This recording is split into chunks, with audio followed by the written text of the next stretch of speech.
আসসালামু আলাইকুম রহমতুল্লাহ। আজকে যে বিষয়টা নিয়ে কথা বলতে চাচ্ছি সেটা হচ্ছে সালাতুল তাসবি নামাজ। এটা অতি গুরুত্বপূর্ণ একটি নামাজ।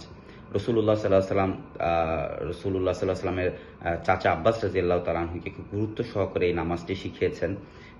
তো এই নামাজের একটা বিশেষ ফজিলত হচ্ছে কেউ যখন সালাতুল তাসবি নামাজ পড়ে তার 10 প্রকারের গুনাহ মাফ হয়।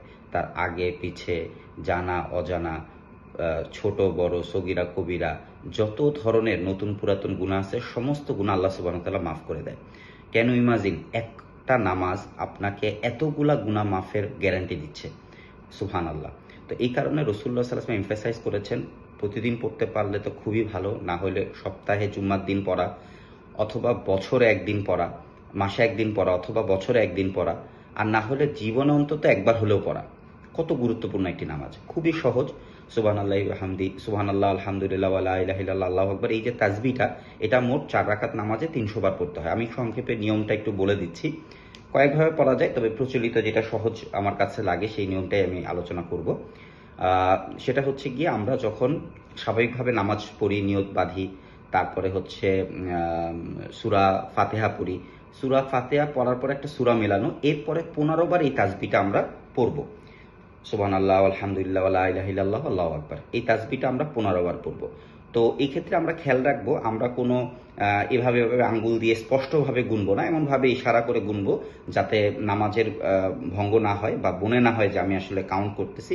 তো হিকমতের সাথে হচ্ছে গিয়ে করা। তো আমি যেটা করি সাধারণত এভাবে আঙ্গুলগুলা একটু হালকা করে করে এরকম 1 2 3 4 এভাবে করে আমি আবার ব্যাকে আবার সেইভাবে করে আমি পাঁচটা পাঁচটা করে করে তাসবিহগুলো মনে রাখি। তো এক একজন এক একভাবে করতে পারে। তো এভাবে 15 বার পড়া।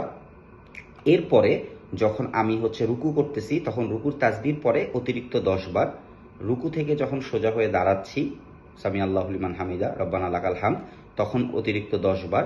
এরপরে আবার হচ্ছে গিয়ে যখন সেজদায় যাচ্ছি তখন হচ্ছে সেজদার তাসবিহর পরে অতিরিক্ত 10 বার এই তাসবিহ পড়া। এরপরে আবার হচ্ছে গিয়ে যখন সেজদা থেকে বসতেছি তখন আবার এই তাসবিহ 10 বার পড়া, আবার সেজদা যখন করতেছি তখন তাসবিহ 10 বার পড়া।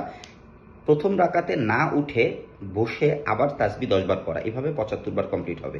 প্রত্যেক রাকাতে এভাবে 75 75 75 75 অর্থাৎ 4 75 300 বার আমরা যদি এই তাসবিহ পড়ি তাহলে আমাদের সালাতুল তাসবিহ নামাজ আদায় হয়ে যাচ্ছে। বাকি সব নিয়ম অ্যাজ ইট ইজ 4 রাকাত নামাজ যেভাবে আমরা পড়ি। তো আল্লাহ সুবহানাহু ওয়া তাআলা আমাদের সবাইকে সালাতুল তাসবিহ নামাজ, বিশেষ করে এই রমজানের শেষ দশকে খুবই ফজিলতপূর্ণ একটি সময়, আল্লাহ আমাদের সবাইকে সালাতুল তাসবিহ আদায়ের তৌফিক দান করুক। আসসালামু আলাইকুম রহমতুল্লাহ।